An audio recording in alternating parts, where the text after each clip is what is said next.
This is Catholic Forum. I'm Stephanie Kelton, the Fund Development and Public Relations Manager in the Diocese of Wilmington.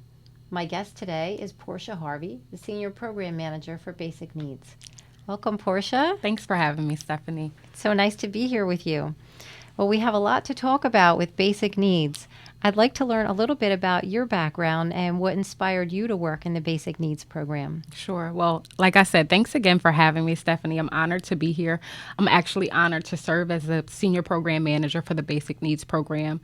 I have been in the helping field for as long as I can remember, so it starts back at childhood for me.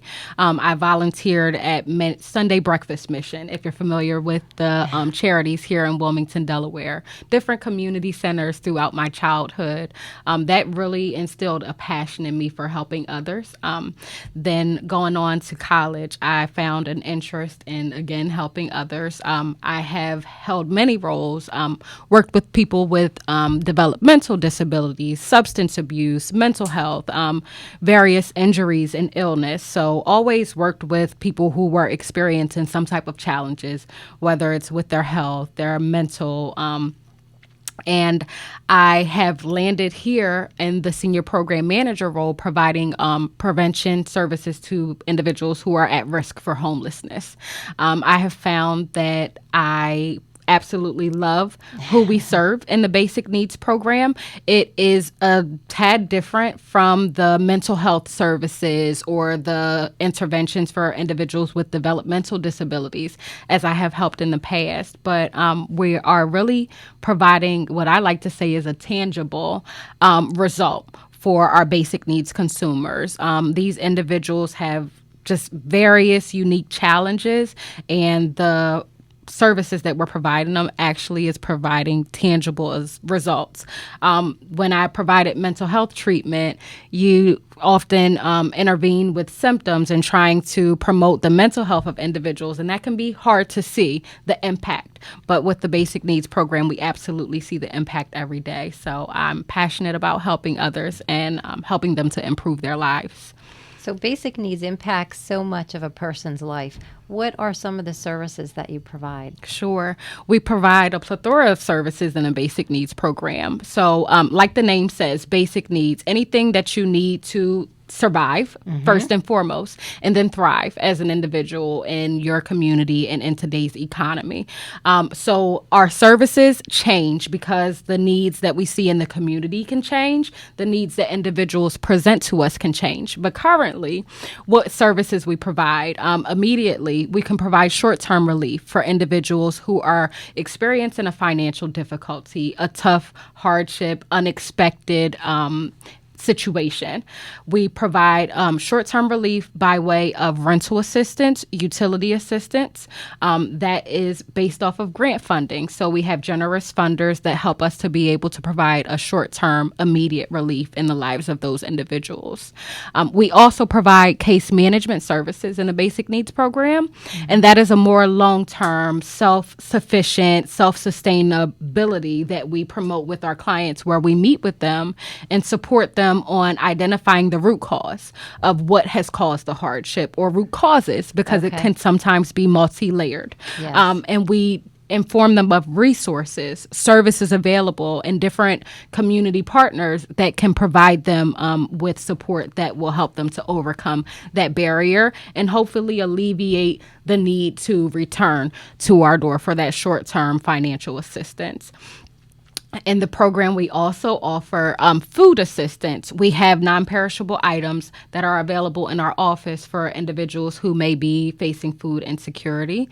We also have very basic necessities. So if individuals need hygiene products, clothing products, we also do have supplies of that in our office as well. So again, anything that you need to survive, we try to provide that. And then after we help you to get past whatever immediate crisis you're experiencing, we want to help you to thrive and focus on what you or your family and household can do to really make your quality of life better. That's so important. And so with those who are facing a crisis of risk of homelessness or who are already homeless, let's talk a little bit about the homeless prevention program and the rapid rehousing program. Sure. So those are the biggest components of the basic needs program. Our homeless prevention component really helps individuals that have unique challenges. I may meet with 10 clients and each of them have 10 different situations that have contributed to their risk of being homeless. Yeah. Most of those individuals are unfortunately experiencing a new illness, new injury that may impact their ability to be able to earn their regular wages. They may have a death of a loved one, which was contributing to their monthly expenses, and they no longer have that income. They may have incurred an unexpected expense, car repair, hospital costs, healthcare, and things like that. So there is something that happened, some type of financial difficulty that set that family back. And we meet with them to be able to, number one, help them get on track. And number two, help them to identify how they can put a safety net in place, services in place, or resources in the community that can prevent them from being set back again. That is our homeless prevention aspect. So most of those individuals have a risk of homelessness. They're behind on rent. They're behind on utility. They're facing an eviction notice or a disconnection notice with their utility servicer. And we're looking to keep them in that house. We're looking to prevent them from getting disconnected and things like that. With our rapid rehousing program, that program is a bit different. Our rapid rehousing program actually helps those that are experiencing homelessness. So the individuals that we serve in that program, they are actually out on the street, living in their cars, living in parking lots, places that aren't meant for habitation. They're also maybe living in shelters. Actually, many of our rapid rehousing clients are serviced through our Casa San Francisco shelter down in Sussex County, Delaware. So those individuals are literally homeless. We provide support to those individuals. Within a few days of them being referred to our program, we meet with them, get an assessment, a screening done to see all of the challenges that have contributed to their homelessness. And we work on them to overcome those challenges, but we also work on helping them to find housing. I love the rapid rehousing program because the approach that we take considers housing first. We know that maintaining your health is so hard when you don't have a stable place to call home. Yes. Things like taking medication, things like following doctor's orders and diet and things like that can just become so much more challenging when you don't have that stable foundation. So we work with our clients as soon as they come into the program to find placement, to get off of the street so that they can start focusing on some other things rather than just surviving. How am I going to take a shower next? Where am I going to find my next meal? Those type of things. So when the basic needs are met, then they can start looking ahead. I know some of the other things you provide are financial coaching, job readiness, assistance with developing a household budget, and you know, even income and interview and job readiness skills to help them to find a higher paying job. Absolutely. If needed. Absolutely. So we've helped through this program. We've helped single men, single women, families, veterans, victims of violence. So and anyone is really eligible. What is the qualification for services? Sure. Well, at Catholic Charities, I will tell you, we'll turn no one away.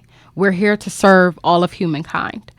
There are restrictions that are imposed by our grantors, our contractors, and things like that. But one of the golden things that I love about our dedicated case managers, if we don't have services available or if we're restricted by our contracts, we'll try to support you in any way we can, whether that would be case management, maybe providing the financial coaching and counseling and things like that that are less restrictive than some of our other services. We also will refer you out to services. If we don't have services available, we'll try to help you to identify those services in the community. But every activity has its own requirements. Typically, we target low-income households. So that is households that are earning between that 30 to 50% annual median income as set by the federal government, HUD. Right. We meet with those individuals. We'll look at their documents that they provide, things like their lease agreement, things like their utility bill or whatever it is that they may be requesting assistance for, to ensure it follows our contract guidelines, which always vary. At any given time, we may have 3 opportunities to help an individual that may have distinct requirements. Right. So we will proof of try expense and proof of income are required. Yes, absolutely. And once the client provides the documentation, that is part of the screening process. So we'll kind of assess what documentation they provided to see what services that need best falls into. Okay. And how can someone get services? Sure. The first step to getting services is to absolutely contact our office. We're located in all 3 counties here in Delaware.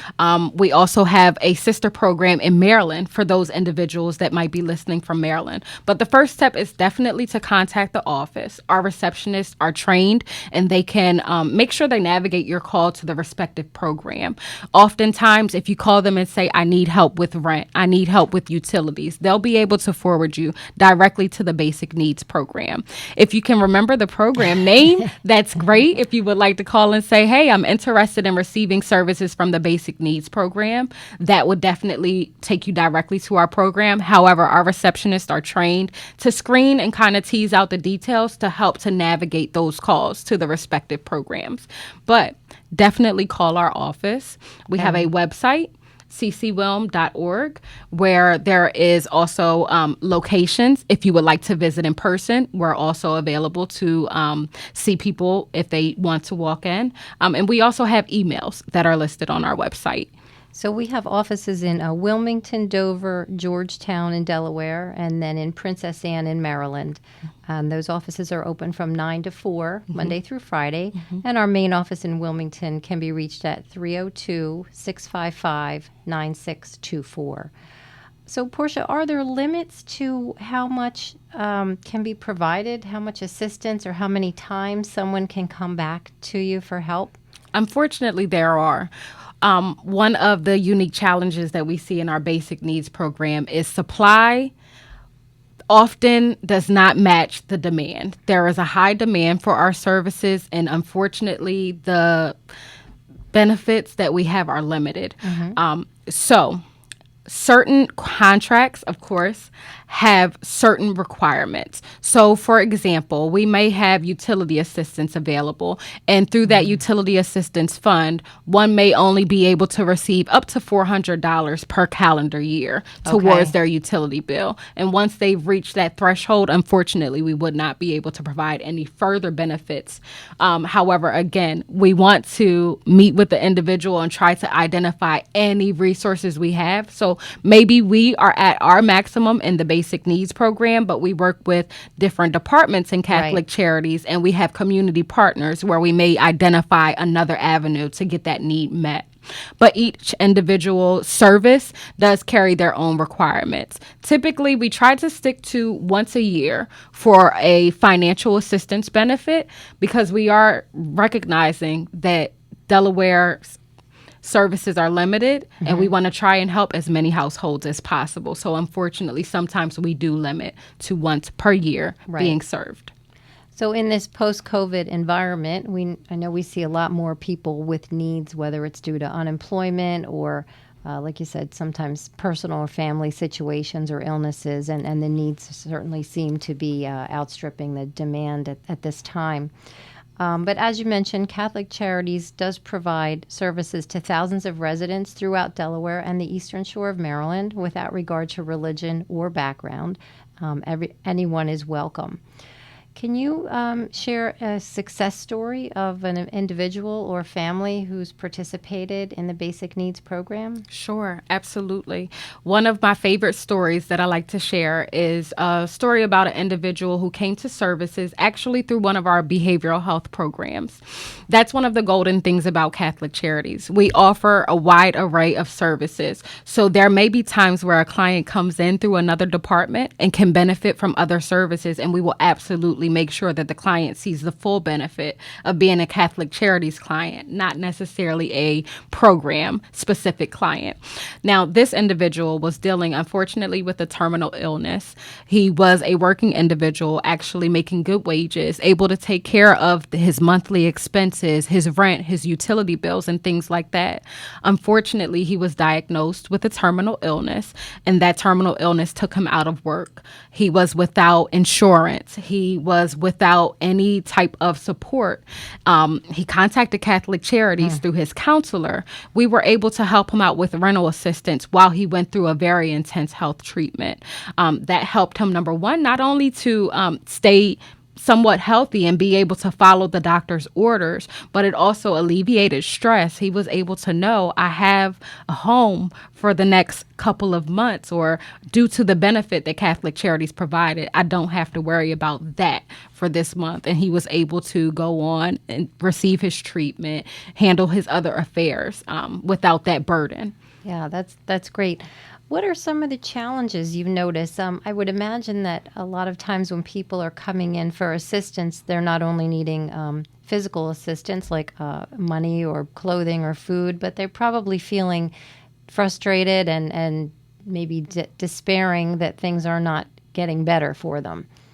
I know like you mentioned, we can refer them to our behavioral health services on a sliding scale, but what other things have you noticed that are challenges for some of the clients coming in? Absolutely, Stephanie. You raised a great point. Most times our clients aren't coming into our doors on their best days. Our counselors, our case managers, our staff, we are trained on trauma-informed approaches. So we are ready and prepared to receive individuals even at their most vulnerable state.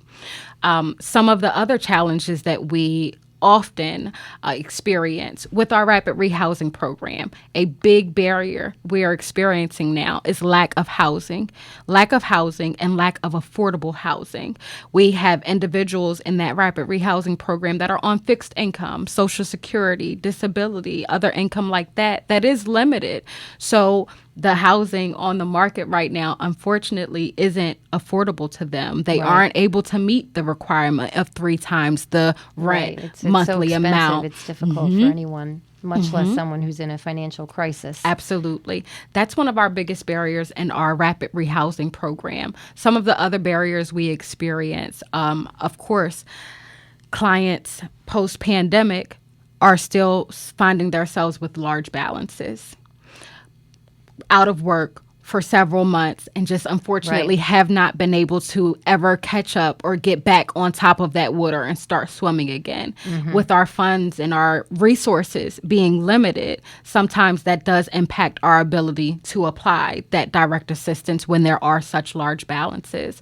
Typically with those clients, we do try to work with them to identify multiple resources that may be able to join in the effort to support them. But that is a challenge that we incur regularly. Okay. To support your operations, our listeners can go to ccwilm.org to make a donation and find out more information about the Basic Needs Program. We also accept financial donations by check to our offices, and talk a little bit about the food donations and clothing donations that you accept. Thank you. Sure. Right now in Wilmington, Delaware, our Wilmington office, which is located at 2601 West 4th Street, and also our Georgetown office, which that's not my home office. I can't spit that address off, but I'm sure we'll be able to plug it in, or you can visit our website if you would like that specific address. Both of those locations are accepting donations at this time. Gently used new clothing items are accepted. Non-perishable canned goods, food items are accepted. We can also accept personal hygiene items. If you have toiletries that you would like to donate, toilet paper, body wash, toothpaste, toothbrush, those type of very basic necessities Hygiene are accepted. Yes. And one thing we didn't talk about, Porsha, was the access to the diaper bank. For some of our clients, we maintain a diaper bank at Bayard House, and that's open to the public if they qualify. Yes. So You hit it on the nose, Stephanie. We have so many services available in the Catholic Charities buildings throughout the state. We have a diaper bank that's a resource for parents and children. That information is on our website as well. There is a packet that is directly on our website for individuals who are in need of diapers and formula, actually. When they have a supply Yes. of formula, they provide that to mothers and children as well. That information is on our website. Basic needs specifically, we have very exciting components being introduced as we speak. There is a diabetes prevention program that we are providing throughout the state of Delaware, and this is an exciting program because it's helping to reduce or prevent the development of type 2 diabetes. We're excited to see what this program can do with the health of the Delaware residents that we serve. So we're looking at implementing different things that will help promote a healthy lifestyle with those individuals who are at risk and hopefully getting some healthy outcomes in return. That is one of the programs that we're very excited on. We also have many programs just in the Catholic Charities agency portal, if you will. Our Energy Assistance Program is a federal program that runs year-round, provides a winter benefit and even a cooling benefit in the summer. We have our Behavioral Health Program, as you mentioned, that provides mental health and counseling services to individuals and families. We have Immigration Services, which helps individuals secure whatever necessary documentation they need to help further them in their, process for citizenship and other immigration issues. We have our Bayard House Women and Children's Home. Oh, Yes, goodness. we have many programs. Many at least 9 programs. programs of Absolutely. help people in the area. After someone receives assistance, the case managers keep in touch with them generally 30, 60, 90, 120-day periods to stay in their lives and help them regain self-sufficiency. What happens if that doesn't work out? Well, we definitely reach out to clients and we want to get, number one, an idea of how they were impacted from our services. So what was the benefit of our financial assistance, our case management, our budgeting? Were you able to maintain housing? Are you still in your housing? Did we do what we set out to do, Right. which was keep you in the home? We also follow up with those clients on their satisfaction of the way they were treated, the satisfaction of service that they've received in our buildings.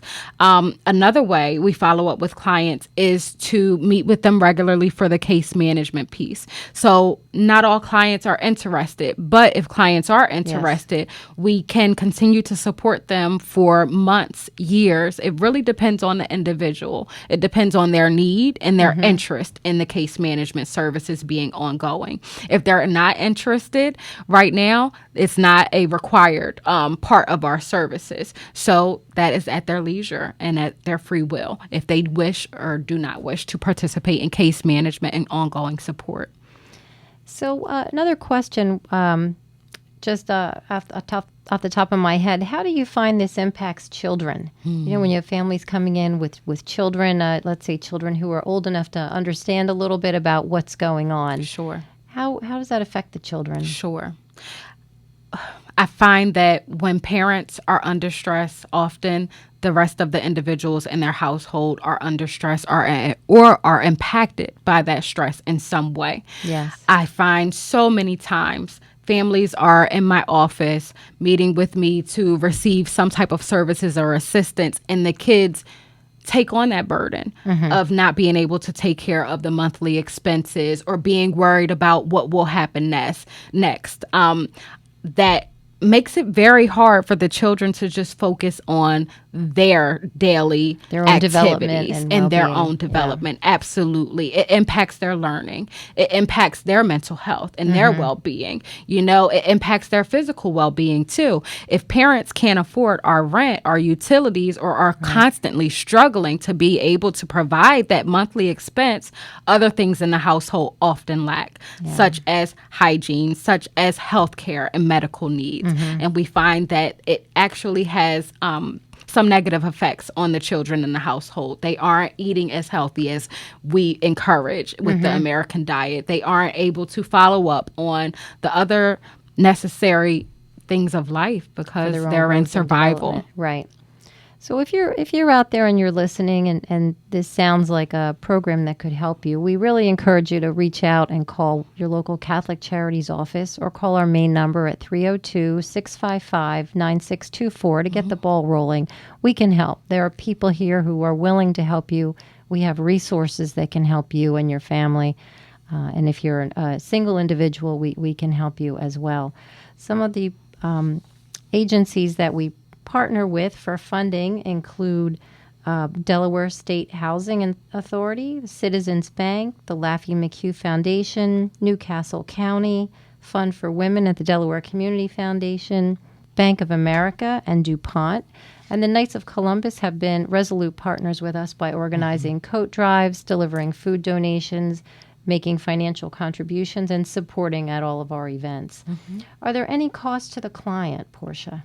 Our program is at no cost to the client. Everything that we offer in the Basic Needs program is completely free. Okay. Is there anything else you want to talk about that we didn't cover? I believe we covered it, but just to reiterate, anyone can find themselves in a tough spot. We find that our clients come from all backgrounds, all races, all ethnicities, all income levels, even. And we know that anybody can find themselves with an unexpected cause, an unexpected tragedy that could ultimately lead them to having the risk that the clients that come into our door see every day. We treat everyone with respect. We treat everyone with dignity, and everything that is rehearsed, talked about, conversed with our case managers is completely confidential. So you can come into our office and be assured that the information that is discussed in our office will stay between us and not be shared, so that you can leave with dignity that you came with. Yes, yes. Okay, so if you're out there and you want some help, feel free to call us. There's no shame in coming to get help. And if you're out there and you're interested in making a donation, please go to our website at ccwilm.org and click on programs. Porsha, it's been so nice talking with you. Porsha Harvey, our Senior Program Manager for Basic Needs. Thank you. Thank you so much, Stephanie.